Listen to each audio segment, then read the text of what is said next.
Hi, my name is Alex Schott, and for my term project, I decided to create 3D Sudoku. So if I run this, if it lets me run it. So here it is. Here's the intro screen. So it has some nice zoom in, a nice zoom in board. You can go to a help screen which explains how to play because it's a little bit different than normal Sudoku and can be a little bit complicated. It also lets you know that if you can't solve it, you can always click to see the solution. So the actual game is here, and you can first choose which difficulty you would like. So let's say I want medium. So here's the layout of the initial board, and I can click, it will tell me which number I'm adding, and I can go about and add the number. If I decide the number can't go there, I can also click delete, and it'll delete the number. If I decide to add, let's say I decide to add 9 in this box, which cannot be done, so I click 9, and it'll let me know, oh, you can't go there. And that checks either the boxes, well, it checks all the boxes, the row, and the column, and that goes according to the different lines that are there. So let's say I want to restart, click R, it'll take you back to this screen.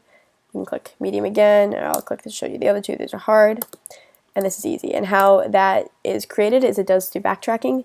It solves the board, and then depending on whether it's hard, medium, easy, or hard, it will take that many numbers away from each row and column. Let's say during this game I am confused on how to play, I can go to the help screen still, and it will pop up, and I can come back, and the game is right there. So the only other thing, let's say I have hard. No, medium. So let's say I have restart the game, I hit medium.